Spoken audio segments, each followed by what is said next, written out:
Às vezes o inimigo diz: é hoje eu acabo com esse homem, hoje eu acabo com essa mulher.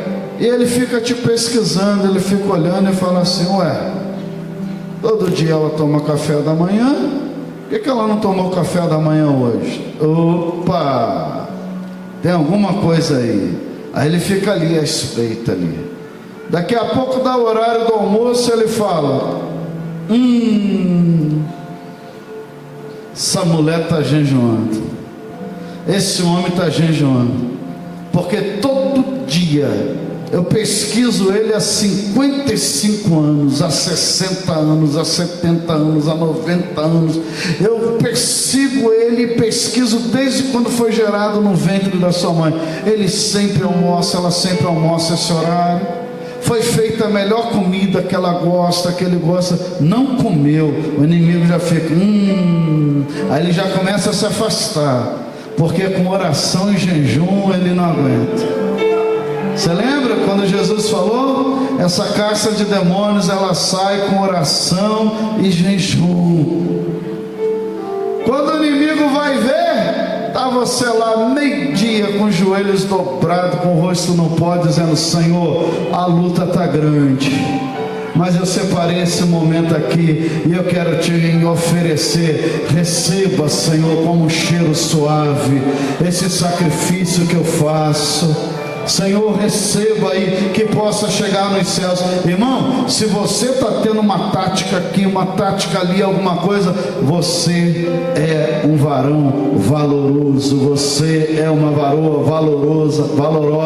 Você crê nisso? Pode dizer amém? Juízes, capítulo 7, quem está com a Bíblia do culto, página 323 do Antigo Testamento. Você encontrou? Pode dizer amém? Amém. Vamos todos juntos lermos o versículo número 3, apenas o versículo 3, todos juntos. 1, 2, 3.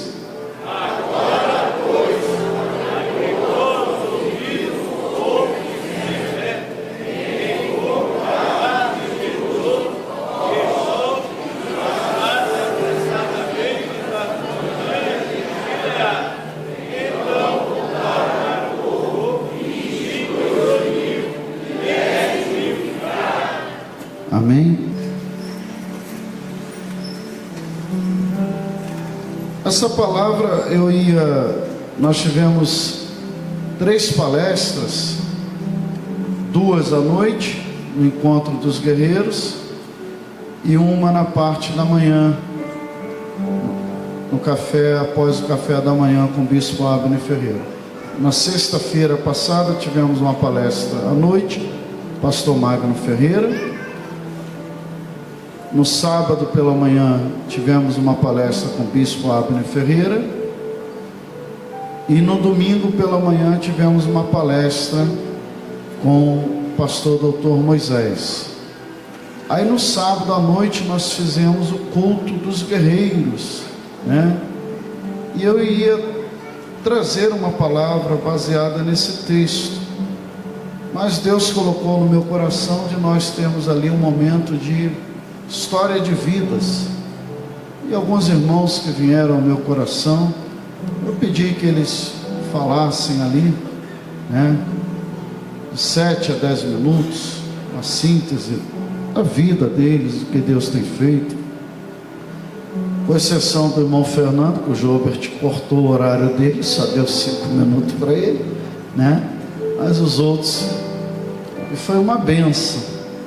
E ali tomou outro rumo ali, e a glória de Deus, como sempre, trabalhou naquele lugar.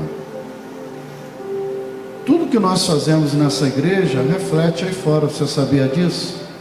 Quando eu digo na igreja, aqui na congregação, na subcongregação, na igreja afiliada. Na segunda-feira eu estava andando no calçadão ali e cumprimentei uma pessoa. E ele me apresentou outra pessoa, ele falou assim: você quer o pastor Rinaldo? Ele falou: eu conheço ele. Ele não me conhece não, mas eu conheço ele. E os dois não são evangélicos. Um eu conhecia. Aí ele me apresentou um amigo. Aí ele falou: pastor, eu quero ir nesse encontro dos guerreiros. Isso me chamou a atenção, porque ele não é evangélico. Quando vai ser o próximo? Eu falei: como que o senhor está sabendo do encontro dos guerreiros?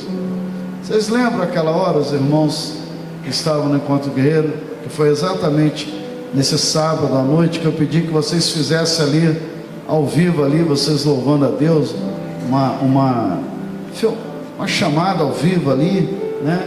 E eles disseram: vários amigos meus mandaram para mim, tal, que coisa bonita, tal. Vocês estavam cantando aquele hino Soldado Ferido, né? É coisa assim. Olha como que evangeliza. A internet não é do capeta não. Às vezes o capeta usa alguém para usar a internet, mas pode ser um grande instrumento de estudo, de evangelização, e por aí vai. E eu achei interessante aquilo.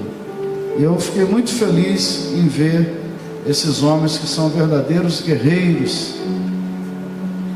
No momento que tinha a recreação, verdadeiras adolescentes, brincando, correndo, e tudo.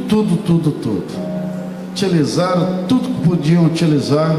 Falei: pastor Suete estava lá, nosso comandante. Falei: pastor Suete, esses homens estão muito soltos. Aí o pastor Suete: deixa eles brincar. Eles brincaram tanto que trancaram um dentro da sauna. Coitado, 2 obreiros meus ficaram na sauna, entraram gordinho igual a mim, saíram magrinho, né? Mas foi dias de bênção, foram momentos de bênção. Você que não pôde ir, se prepare para o próximo. Eu tenho certeza que quem foi vai querer voltar no próximo. E Deus colocou, eu estava no quarto lendo a palavra lá no evento, e essa palavra eu iria ministrar ali. Existem coisas que nós precisamos tirar e lutar. São os gigantes internos. O primeiro gigante se chama covardia. O segundo gigante se chama medo. Covardia e medo. Nós precisamos de alguma forma nos livrarmos desses gigantes. Esse momento da Bíblia Sagrada, você conhece? Quem não conhece, eu vou parafrasear. Por algum tempo já, Israel sofria na mão dos midianitas. Todas as vezes que você, no Antigo Testamento, lê a palavra midianitas, é como se você estivesse lendo demônios.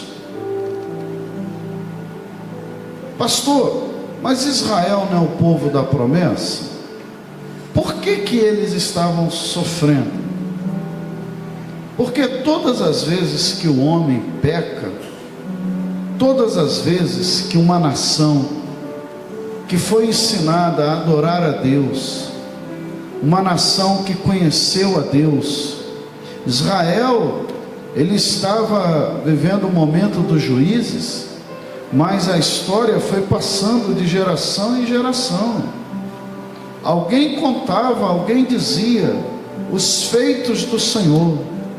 Alguém dizia como que o povo que estava escravizado, Deus levantou um homem chamado Moisés, e as proezas eram contadas de geração em geração. Por isso que nós devemos sempre estarmos testemunhando quando é nos dada a oportunidade, lendo a palavra, estudando a palavra, falando dos milagres do Senhor, para que a nossa mente esteja sempre untada com coragem que vem dos céus. Não é essa coragem da terra. A coragem que eu vou falar nesta noite, que a Bíblia Sagrada diz, não é a coragem da terra, não é a covardia da terra, Porque a nossa luta, a Bíblia diz que não é contra a carne nem o sangue. A nossa luta é espiritual, irmãos. Você nunca vai ver alguém que conhece a palavra dando soco no ar, chutando o ar. Não, porque ele sabe que é espiritual. As grandes batalhas, elas não são travadas no mar. As grandes batalhas não são travadas nos céus com aviões. As grandes batalhas não são travadas corporalmente, a infantaria, homem contra homem. As grandes batalhas são travadas aqui dentro. Aqui dentro que nós decidimos se vamos continuar lutando ou se nós vamos entregar os pontos. Aqui dentro nós definimos o destino do casamento.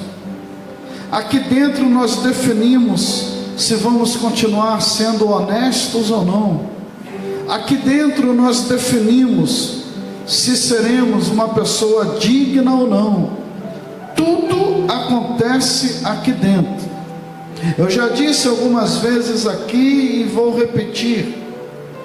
Infelizmente, o país que tem uma das melhores leis de proteção à mulher, nós temos regramentos, nós temos medidas protetivas, e infelizmente, não sei porquê, o índice de feminicídio, o índice de homicídio contra uma mulher, o índice de agressão contra as mulheres, cada vez mais aumenta. Se alguma vez eu viver esse momento na minha administração e souber de um fato como esse, me desculpe, eu tenho que cumprir o que está na lei. Eu serei o primeiro a procurar as autoridades policiais e denunciar. Hoje, os condomínios já são obrigados por força de lei, se ouvir uma discussão e se perceber que uma mulher está sendo agredida, seja fisicamente, psicologicamente e por aí vai, o condomínio é obrigado a denunciar, porque senão vai ser dada uma sanção àquele condomínio. Mas quando um homem ele vai praticar uma violência, eu uso esse exemplo aqui da violência contra a mulher, exatamente para ficar claro que nós somos uma igreja, mas nós pregamos o amor, pregamos a misericórdia, pregamos o perdão do pecado, mas nós não aceitamos isso. Quando um homem vai praticar uma violência contra uma mulher, ele não dá o soco primeiro, não. Ele não puxa o gatilho da arma primeiro, não. Primeiro ele faz tudo aqui, ó. Ele imagina tudo aqui. E ele vai tomando coragem. Mas isso é no milésimo de tempo. Essa guerra acontece toda aqui, no milésimo de tempo. E muitos, quando vão para a frente de uma autoridade policial, muitos dizem: eu nem me lembro de ter feito isso, eu não sei porque que eu fiz isso, eu não acredito que eu tenha feito isso. Por quê? A guerra espiritual é travada, traçada aqui dentro. Por isso que o apóstolo Paulo já disse e repito, ele sempre faz menção a isso, para Deus colocar sentinelas na sua mente. Qual é a função de um sentinela? Não permitir que o inimigo se aproxime. Qual é a função de uma sentinela? Fazer com que aquele lugar esteja seguro. E eu profetizo nesta noite, a minha e a tua mente está guardada por Deus. Satanás vai tentar? Vai, porque a função dele, princípio, é matar, roubar e destruir. mas há poder no sangue de Jesus, e nós temos a mente de Cristo. O pecado entrou em Israel, o povo se torna refém, porque quando o pecado entra, nós nos tornamos reféns no mundo espiritual. Por muito tempo o povo sofrendo, até que Deus levanta Gideão. E Gideão, ele se apresenta a Deus como o menor, mas Gideão, ele se via como menor por uma hierarquia, que a sua família não era lá essas grandes coisas, era uma família comum. E ao mesmo tempo, um pai que adorava a outros deuses, uma situação meio assim. Mas Deus olhou algo em Gideão, e isso chamou a atenção de Deus. Gideão, mesmo cercado pelos inimigos, Gideão plantava, colhia e levava o bem-estar para a sua família. Ao contrário da nação que se via ali escravizada, Gideão não se conformava com a situação, e ele se debatia. Ele acordava de madrugada, ele ia para lugares que os inimigos achavam que ele não jamais teria alguém ali. Gideão tinha estratégias, e ele começava a fazer coisas ao ponto do anjo do Senhor, quando se referia a ele, se referia como varão valoroso. Eu e você nos comportamos dessa forma. Tem hora que os problemas nos cercam, e o inimigo fica nos procurando e não nos acha. Ele está te procurando agora, ele está pensando que você está em casa, na poltrona lá chorando. Ele está achando que você está em casa lá jogado numa cama tomando antidepressivo, e ele não está te encontrando. Por quê? Você está aqui no culto de terça-feira glorificando, exaltando a Deus. Você está procurando maneiras de sair dessa situação. É hora que o inimigo te procura e diz: vou acabar com ele hoje, vou acabar com ela hoje. Quando vai ver, onde você está? Você está de joelho dobrado buscando a Deus. Você está na calada das madrugadas no monte buscando ao Senhor Jesus. Você está em algum lugar falando com Deus. Às vezes o inimigo diz: é hoje eu acabo com esse homem, hoje eu acabo com essa mulher. E ele fica te pesquisando, ele fica olhando e fala assim: ué, todo dia ela toma café da manhã, por que ela não tomou café da manhã hoje? Opa, tem alguma coisa aí. Aí ele fica ali à espreita ali. Daqui a pouco dá o horário do almoço, ele fala: essa mulher está jejuando, esse homem está jejuando, porque todo dia eu pesquiso ele há 55 anos, há 60 anos, há 70 anos, há 90 anos. Eu persigo ele e pesquiso desde quando foi gerado no ventre da sua mãe. Ele sempre almoça, ela sempre almoça esse horário. Foi feita a melhor comida que ela gosta, que ele gosta. Não comeu, o inimigo já fica, Aí ele já começa a se afastar, porque com oração e jejum ele não aguenta. Você lembra quando Jesus falou? Essa caça de demônios, ela sai com oração e jejum. Quando o inimigo vai ver, está você lá meio-dia com os joelhos dobrados, com o rosto no pó, dizendo: Senhor, a luta está grande, mas eu separei esse momento aqui e eu quero te oferecer. Receba, Senhor, como um cheiro suave esse sacrifício que eu faço. Senhor, receba aí, que possa chegar nos céus. Irmão, se você está tendo uma tática aqui, uma tática ali, alguma coisa, você é um varão valoroso, você é uma varoa valorosa. Você crê nisso? Pode dizer amém? Tem pessoas que chamam a atenção de Deus pela sua incredulidade, e tem pessoas que chamam a atenção de Deus pelas suas atitudes positivas com a palavra de Deus.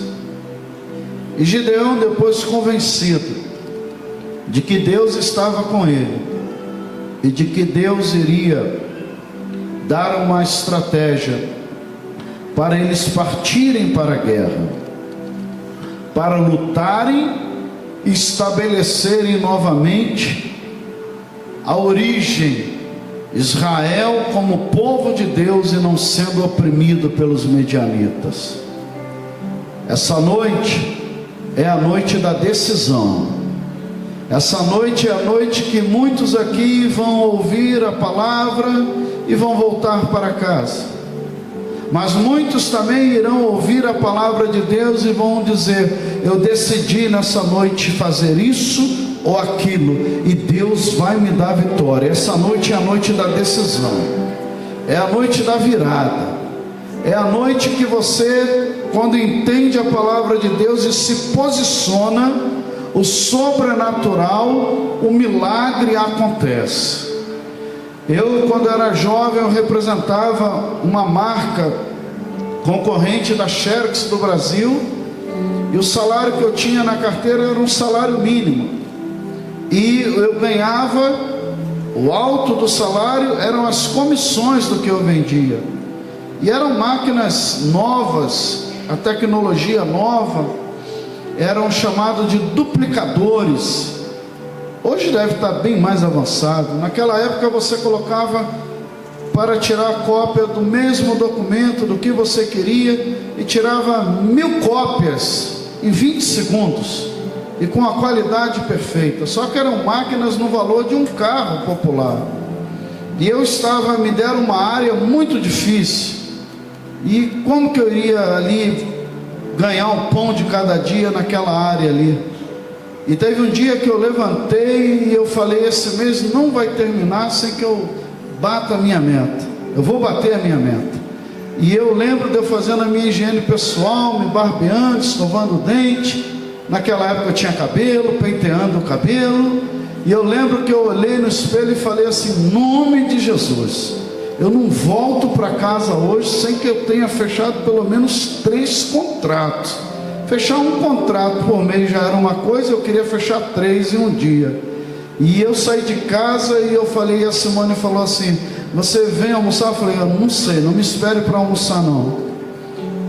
E eu tracei uma rota, e eu fui naquela rota, e eu chegava nos clientes, e Rinaldo, que bom você veio, vamos tomar um café e tal. Rinaldo, não dá e tal, e não sei o que. E o primeiro não foi, o segundo não ia, o terceiro não ia, e já dando a hora do almoço, e vem aquele desânimo, sabe, aquele ânimo. Quando eu estava me olhando no espelho, parece que estava indo embora. E teve uma hora que eu fechei os olhos, e quando eu estava almoçando, eu falei: Senhor, eu não abro mão, é hoje, o milagre vai acontecer. Ou seja, você precisa se posicionar.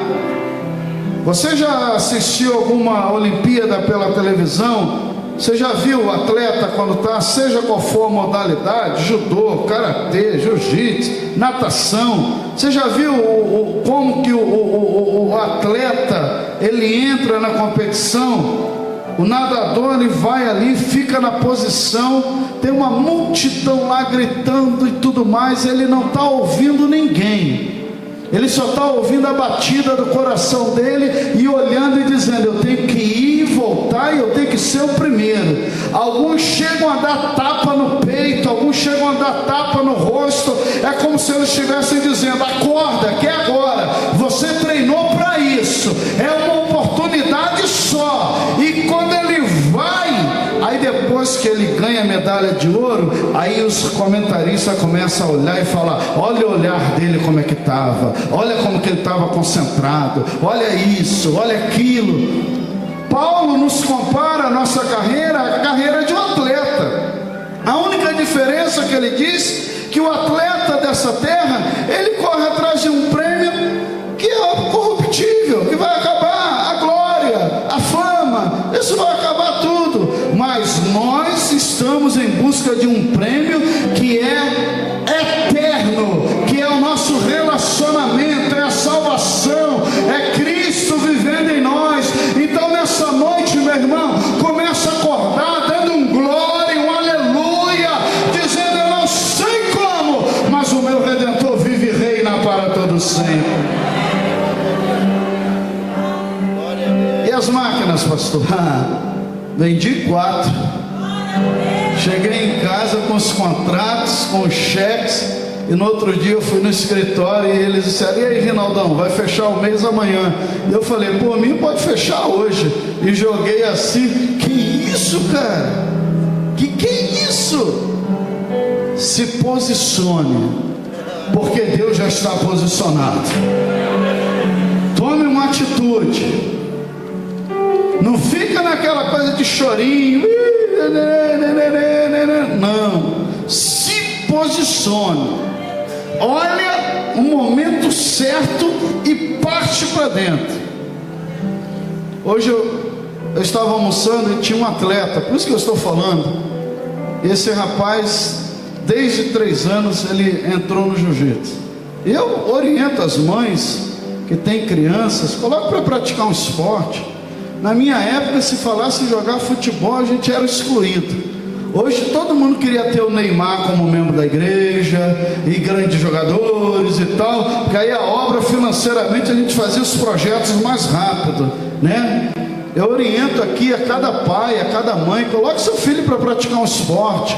Ah, pastor, meu filho não gosta, irmão, coloque ele para acordar de manhã e ficar com ioiô, rodando ioiô, mas põe ele para fazer alguma coisa, porque senão ele vai ser uma geração digital que vai morrer cedo, porque nunca praticou nenhum esporte. E eu estava conversando com esse atleta hoje, e o cara é músculo puro. O pastor Alex não está aqui não, né? O pastor Alex conhece ele, né? E eu apresentei ele, o pastor Alex e tal, e ele tem um nome, que esse nome se assemelha a gostosinho, mas não é, foneticamente parece que é. Aí eu falei com o pastor Alex: eu já almocei com fulano de tal. Ah, almoçou com gostosinho? Eu falei: um dia eu vou falar isso para ele, ele vai te dar uma coça. Você vai ver só o que é bom ficar brincando com um atleta. E ele estava me falando. Eu falei: quantas vezes você treina por dia? Todo dia. E quanto tempo você fica no tatame intensamente? Pelo menos 2 horas. Que isso, cara? 2 horas? 2 horas, pastor. E você já teve que usar essa tua arte marcial para se defender aí fora? Graças a Deus, nunca tive que usar. Aí eu falei: mas você viu essa semana na mídia? Ele falou: eu vi, pastor, assisti também. Uma cena em Cabo Frio, eu estou falando porque eu conheço Cabo Frio, e alguém lá se desentendeu, chamaram a polícia, e acabou que essa pessoa que era o agressor imobilizou o policial, o PM fardado, e começou a enforcar o PM com arma, com tudo, e tinha um atleta do lado vendo, e o atleta viu. Quando o atleta viu a oportunidade, ele pegou, tirou o PM, deu um mata-leão no camarada, e a polícia pôde algemar. 3 policiais não deram jeito, um atleta foi e resolveu.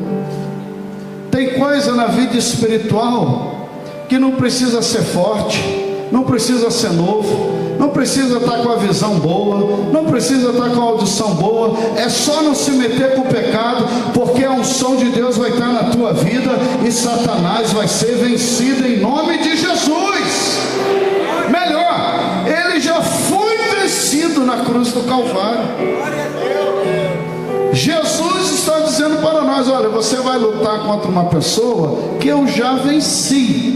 É só falar o meu nome que ele vai sair em retirada. E essa é a promessa que Gideão tinha, que ele iria lutar em nome do Senhor Deus de Israel. Só que tem hora que nós achamos que a bênção, a vitória tem que chegar com a nossa tática, com a nossa estratégia. Pastor, mas eu não tenho que planejar? Eu não tenho que pensar em uma saída, alguma coisa? Sim.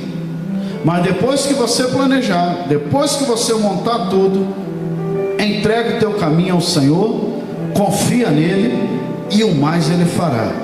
O caminho significa meus projetos, o caminho significa meus sonhos, o caminho significa aquilo que eu almejo conquistar. Prepare tudo, estude para a faculdade, faculdade, estude para concurso público, prepare seu comércio, abre lá seu CNPJ, seu MEI, faça o que tem que fazer, mas não esqueça de apresentar tudo ao Senhor e dizer: Senhor, agora eu entrego a Ti, que Tu possa escolher o melhor para a minha vida. O cristão, qual é o dever de todo cristão?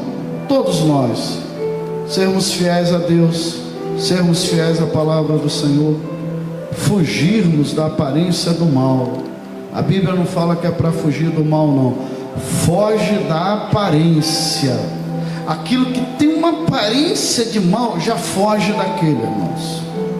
É uma conversa, é uma roda que não é para nós estarmos, é uma programação que não é para nós assistirmos. Um dia alguém me perguntou: pastor, o que eu devo ou não devo assistir numa televisão?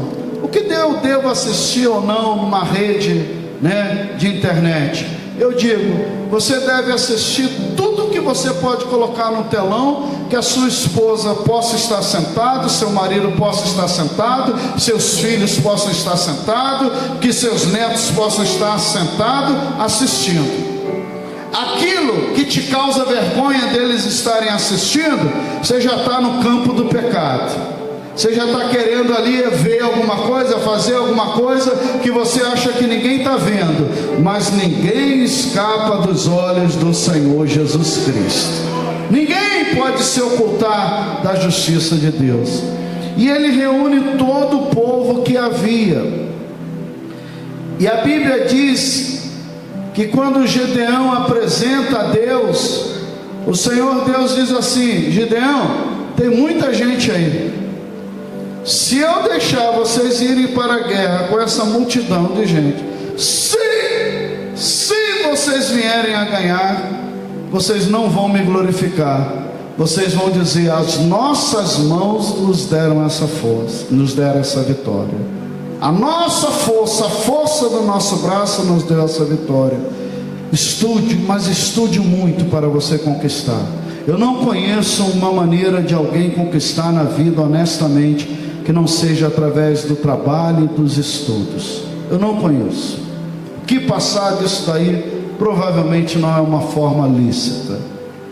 Mas quando você chegar lá, quando você conquistar, quando alguém lhe perguntar, não diga: eu sou muito inteligente, eu fiz isso, eu fiz aquilo. Não. Se você conhece a palavra, se você crê que é Deus que nos dá saúde, é Deus que nos dá sabedoria, é Deus, você diga assim: olha, foi Ele. Quem me deu essa vitória foi Ele. Quem me deu essa cura foi Ele. Quem abriu essa porta de emprego foi Ele. Quem fez o milagre foi Ele. Quem restaurou a minha família foi Ele, Jesus Cristo. O Senhor falou: tem muita gente aí, Gideão, e vocês vão se gloriar contra mim, dizendo: a minha mão me livrou.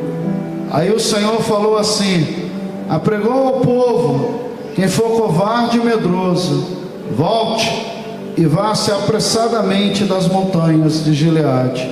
Então voltaram do povo 22.000, e 10.000 ficaram.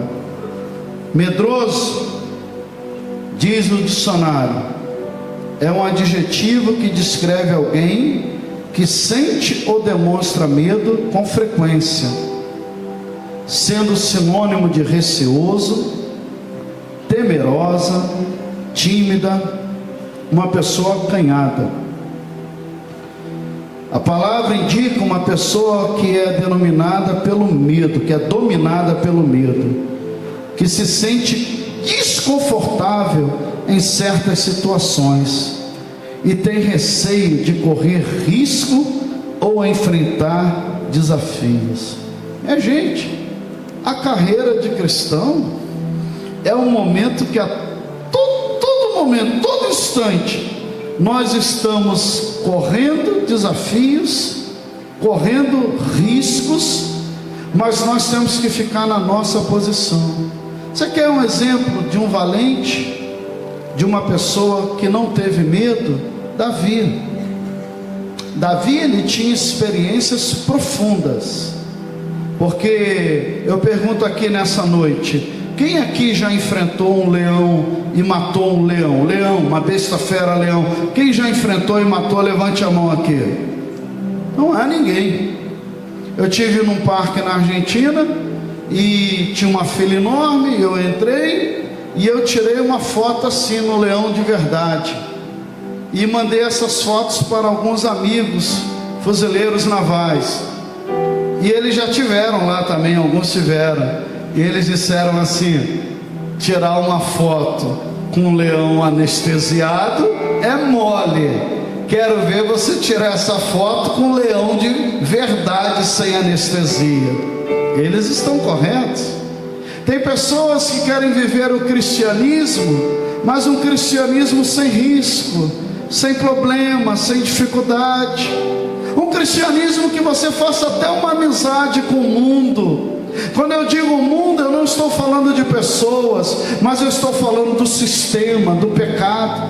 Tem pessoas que querem uma igreja que seja uma igreja light, uma igreja que, sabe, não tenha nada que vai te restringir. Quer beber? Oh, Deus, o apóstolo Paulo falou para Timóteo que era bom ele tomar um cálicezinho. Oh, irmão, o Paulo falou, por que nós não vamos beber? Espera aí, se um dia você quiser sentar comigo fora desse microfone, eu vou te dar uma queda que dá no judô, que termina a luta. Qual é o nome daquilo dali? Ipum. Esse menino depois ficou rico, foi inteligente. Ipum. Você derruba assim. Peraí, isso aqui foi um outro contexto. O suco de uva que estava ali, que estava se referindo, é uma outra coisa. Tem gente que quer uma igreja facinha, uma igreja que eu possa ter minha esposa e ter uma amante, está tudo bem. Uma igreja que eu possa beber e está tudo bem. Uma igreja que eu possa falar que Jesus salva, mas eu posso falar palavrões, xingar e está tudo bem. Uma igreja que de vez em quando eu posso usar uma maconha, sabe, de uma forma medicinal e está tudo bem. Não, você não vai encontrar a noiva de Cristo, a noiva universal, dentro de uma igreja dessa, porque a Bíblia diz que aquele que é santo, santifique-se mais ainda. Aquele que é sujo, vai, mergulha no pecado. Mas a igreja hoje virou self-service. E enquanto mais for parecida com o mundo, mais ela lota. Ah, minha igreja lá é uma bênção. Por quê? Porque lá eu faço isso, e eu ainda vou para o céu. Eu não estou aqui como juiz, não. Mas não é isso que a Bíblia Sagrada diz. Pastor, então a igreja perfeita é a Assembleia de Deus de Madureira. Não somos uma igreja perfeita, mas estamos lutando há 82 anos para tentar continuar pregando essa palavra sem distorcer, pregar essa palavra como ela é. Doa ao pastor presidente, doa a quem doer. Pecado aqui dentro continua sendo pecado, mas Deus não ama o pecador, ama, mas abomina a prática do pecado. Aleluia. E às vezes nós somos dominados por um medo, nos sentimos desconfortáveis. Aí nós queremos um lugar que alguém chame de igreja, ou chame do nome que quiser, e que ali em algum momento fale o nome de Deus, porque geralmente nesses lugares são mais citados psicólogos, filósofos, pensadores, porque se citar muita Bíblia, você vai constranger ali muita gente. Então tem que ser uma palavra, sabe, uma palavra light, uma palavra, sabe, quase que esotérica, que você saia dali zen, e você se convença que o que está escrito na palavra está errado, porque a palavra diz: vinde como estás. Você está com a vida toda errada, Jesus está dizendo: vem como é que você está. Mas Jesus diz: e conhecereis a verdade, e a verdade vos libertará. Não é no meio da multidão que se ganha a guerra. E Deus estava querendo mostrar isso para Israel nesse momento. Então ele diz: o covarde volte. Mas ele diz também que o medroso, ele deveria voltar. O medroso não poderia ficar ali. Pastor, o que é uma pessoa medrosa? Eu já falei sobre o medroso, eu quero falar sobre o covarde agora. O que é uma pessoa covarde? O covarde, segundo o dicionário, é o que ou quem age com temor diante de alguém ou de algo, ou que se apresenta sem valentia, ou seja, não tem valentia. Covarde é quem não se apresenta com coragem, que se caracteriza pela ausência de arrojo, bravura e valentia. Como é que Gideão foi qualificado pelo anjo? Varão valoroso, valentia. Mas essa valentia da terra, irmãos, essa não serve de nada. Valente aqui na terra é quem bate primeiro, é quem puxa uma arma, é quem mata, quem... Não é esse valente. Esse valente no mundo espiritual não serve para nada. Pelo contrário, ele vai perder a salvação que foi dada a nós por Cristo Jesus. Você e eu não podemos ser tímidos diante das situações. Tem gente que é tímida ao extremo. Tem gente que, se você resolver abençoá-la nesse momento, colocar a mão no bolso e puxar uma nota de R$200 e der para ela, ela vai começar a tremer. Não, vai fartar e vai morrer e não vai ser abençoada. Você acredita nisso? Dá uma nota aí de R$200 para quem está do teu lado aí, vê se ele é tímido. Alguns irmãos disseram assim: pode dar, que eu não sou tímido não. Pode mandar, manda agora. Mas eu já tive que voltar com bênçãos para casa. Eu já tive situações que Deus me tocou de abençoar alguém, e eu falar: Simone, vamos fazer uma boa compra do mês, como se fosse para a nossa família, e comprar coisas de qualidade, e vamos levar para essa família, que nós sabíamos que a família estava precisando. E eu todo alegre, gente, quase 1h30, mais 40 minutos de fila no caixa, e arrumei tudo direitinho. E quando cheguei lá e tal, irmão, irmã, pastor, sou aqui. As crianças na portinha lá, toda timidazinha. Falei: Deus tocou no meu coração da minha esposa de trazer aqui para vocês. A gente só quer deixar aqui, porque quando Deus te tocar para você abençoar alguém, irmãos, coloca a benção lá e vaza. Porque tem gente que não quer abençoar, mas não sabe abençoar. E quando encontra a pessoa que abençoa, fica todo dia: e aí? E aquelas compras que eu mandei para você, tá boa? Ainda tem lá? E aí aquela ajuda que eu te dei, você lembra? Então, para com isso. Lança no mar do esquecimento. Que uma mão faz, a outra tem que esquecer. A pessoa já está numa situação ali vulnerável socioeconomicamente. Então você dá a bênção e vaza.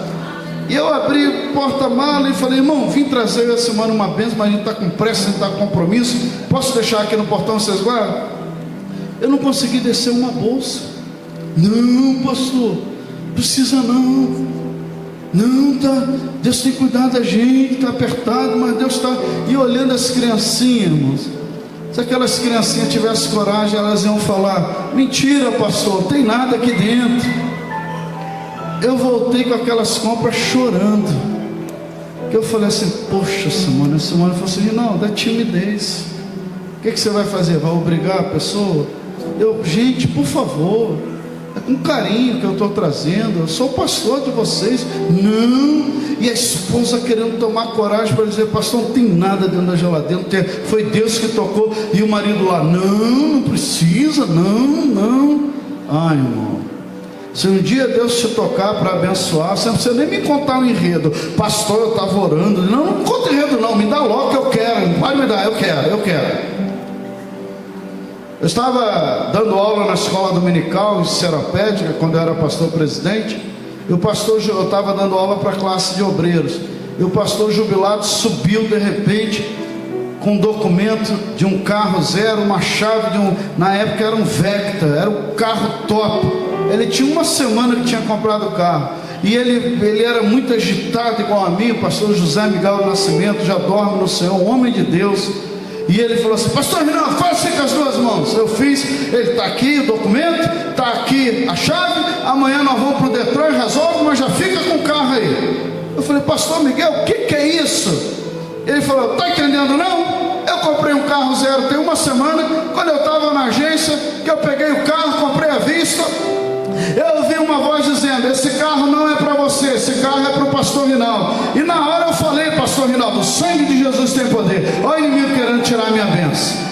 Pastor, eu saí com o carro, fui para casa, fui tomar banho, estou tomando banho, está aquela voz: esse carro não é seu, esse carro é do pastor Rinaldo. Eu comecei um conflito e perguntei: Deus, quem está falando? É tu ou é o diabo? E Deus falou para ele me disse: você não conhece mais a minha voz não? Te usei mais de 40 anos como pastor, você esqueceu que é a minha voz? Pega esse carro e leva para o Rinaldo. Aí você acha que eu lá na escola dominicana eu falei: não pastor, que é isso? Irmão, eu tinha acabado de doar um dublô zero para a igreja, eu e a Simone. Nós estávamos andando na Kombi da igreja. Meu irmão, você sabe o que é uma folga na Kombi, num volante? Aquilo não era folga não, era uma férias completa, 30 dias de férias, até você achar a direção. Eu olhava a Simone atrás, toda arrumada, com o cabelo, e pulando naquelas molas do banco de trás da Kombi, mas eu ria de me acabar, não acertava aquelas marchas de jeito nenhum, toda hora, leque. Você acha que eu ia falar para ele: não pastor, eu estou muito bem, o que é isso? Meu irmão, olhe para quem está ao seu lado e fala assim: Jesus quer te abençoar, deixa de ser tímido.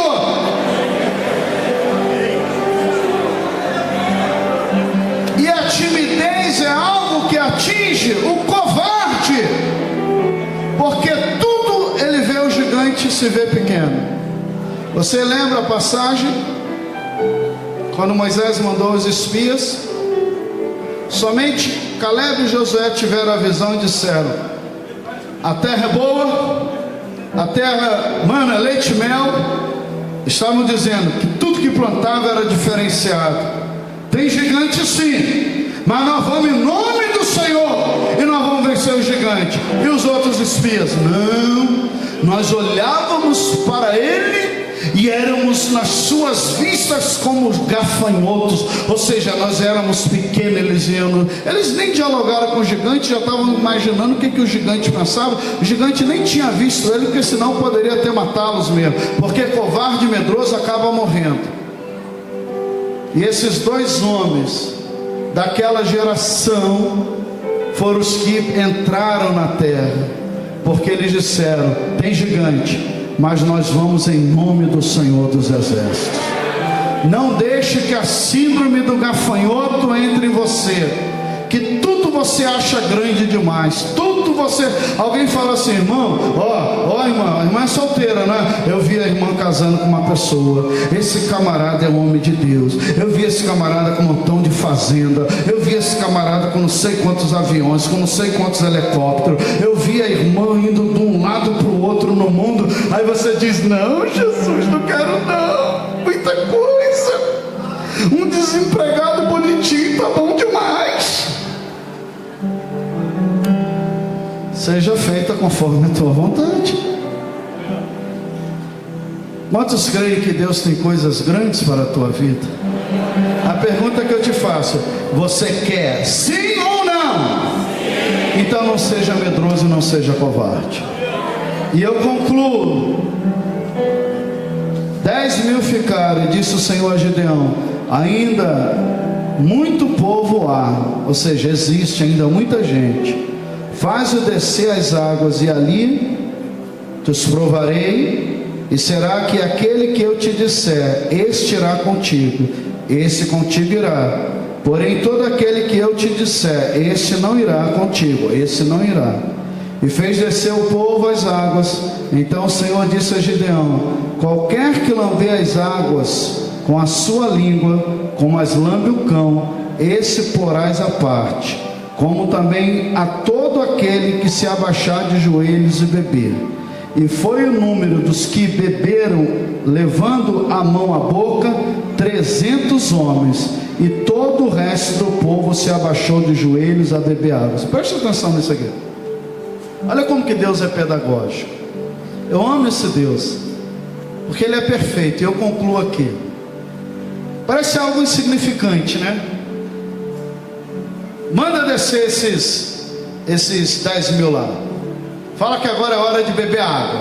Foi a dinâmica de Deus. Aqueles que desceram e começaram a colocar o rosto dentro do rio, da água, e lamber ali, e molhar a cabeça e tal. Deus falou: coloca a parte. Aí 300 olhavam para um lado e para o outro, pegavam a água e bebiam. E bebiam 20, 30, 50 homens, até chegar ao número de 300. Aí Deus falou assim: esses que beberam água como um cão, lá baixaram a cabeça e saíram lá com sede, lambendo, dispensa. Esses outros que traziam água à boca e ficavam atentos, esses aí são os que eu vou levar e vou dar a vitória. Pastor, o rio era o mesmo, a água era a mesma, todos estavam de joelho. Só que numa batalha você não pode só orar, você tem que vigiar também. Tem gente que ora e ora 23 horas ao dia, mas com uma hora que abre a boca, joga 23 horas por terra. Tem gente que passa jejuando 2, 3 dias, não bebe água, não come, não faz nada, mas quando ele entrega o sacrifício, que ele come a primeira comida, que ele bebe a primeira água, que ele toma força, ele começa a desfazer tudo aquilo dali. Nós temos que orar e vigiar, porque Satanás está ao derredor como um leão. Ele não é leão, ele está como um leão, querendo tragar. Vigia nas palavras, pastor Rinaldo. Igreja, vigia nas palavras, vigia no olhar, vigia na atitude, vigia até no aperto de mão. Por favor, irmão Fernando Martins. Irmão Fernando Martins vai simbolizar aqui uma irmã, por exemplo. Eu sou casado. Aí eu vou dar, tem algum problema eu dar a parte do Senhor? Pai do Senhor, minha irmã. Aí, Pai do Senhor, minha irmã, como é que você está? Tá cheirosa hoje? Não, rapaz, você é mulher, eu sou homem, não fica me alisando não. Ele tem a mão macia, eu fiquei até arrepiado aqui. Que negócio é esse? Tem que orar, mas também tem que o que, irmão? Vigiar. Não elogia a esposa em nada. Aí entra uma irmã na igreja: mano, todo respeito, você tá bonita, hein?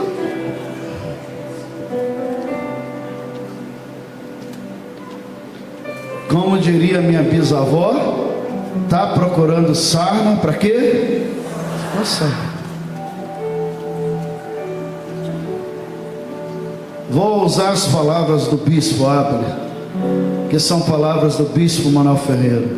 Na época que os bichos falavam, na época que os bichos dialogavam, eu concluo. Em uma de nossas igrejas, em outro estado, tinha um obreiro. O bispo contou essa história, esse obreiro já morreu, também não vou falar o nome, nem cidade, nem nada. Não adianta você... não vou falar. E esse obreiro era dessa forma. Vem cá, pastor Jobert, por gentileza. Pastor Leomar, por favor, não fique parado ali na escada ali. Não, o Jobert vem. O Leomar fica aí na escada. Ele era dessa forma. Esse obreiro ruim sou eu, vou representar aqui. Ele viu o Jobert na igreja, aí começava assim: rapaz, o que você está achando da igreja, Jobert? Está bem. Tá bem. Ah, eu não acho não, está meio esquisito, tá, sei lá, alguma coisa aí. Tem alguma coisa aí que vai estourar aí. Mas não. Vai.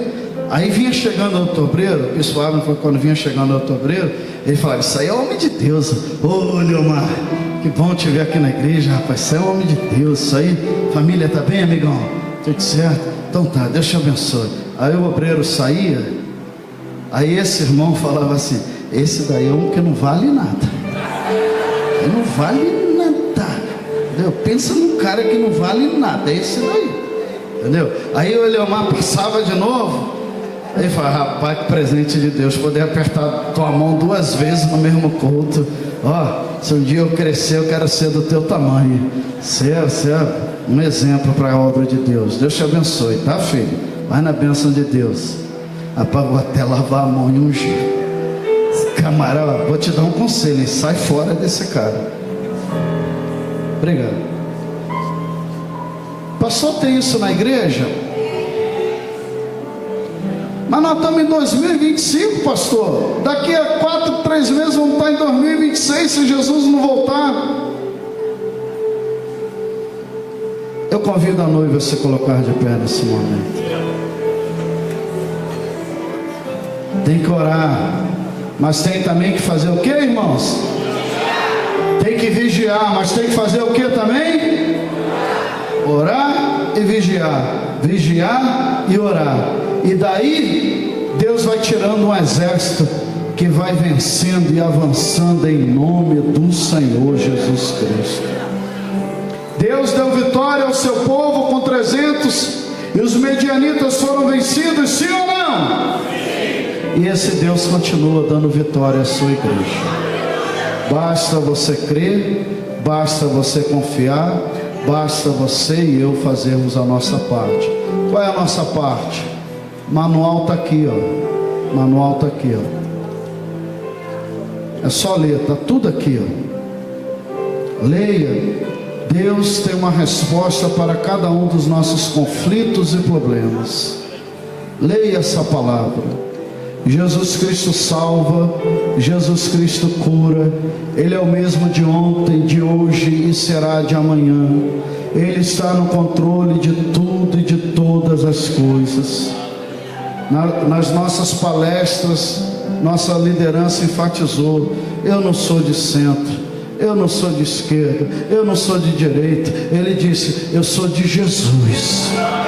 Eu estou com uma missão nessa terra. A missão é cuidar da minha família.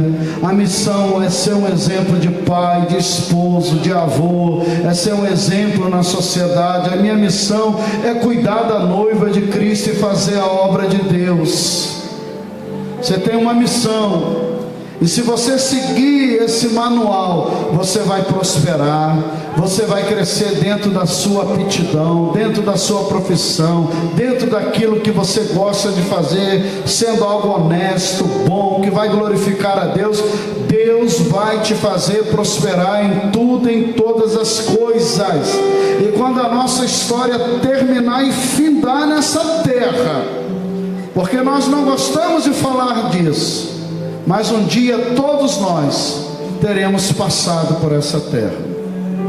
Que bom que você participou dos nossos trabalhos. Espero que Deus tenha te abençoado e tenha falado profundamente com você. Você pensa que para por aí? Não. Você pode nos ajudar. A nossa igreja tem um trabalho social há 82 anos. A exemplo do Lar do Idoso, onde nós acolhemos pessoas idosas que chegam na melhor idade e muitas das vezes não tem um lar para que possa cuidar deles. Nós também temos a nossa casa, onde acolhemos rapazes que querem se livrar do vício, das drogas, e você pode nos ajudar. Até mesmo você pode fazer uma visita, tanto no Lar do Idoso, como nessa casa de recuperação, conhecida como Casa Gunnar Vinho. Quero também te convidar para os nossos trabalhos missionários. Assista os nossos canais, se inscreva nas nossas mídias e você vai conhecer todo o trabalho que a nossa igreja desenvolve. Nós estamos pregando a palavra de Deus, levando o evangelho do Senhor Jesus Cristo e também realizando a obra social para aqueles que necessitam. Que Deus tenha te abençoado, que Deus continue falando com você através desta palavra.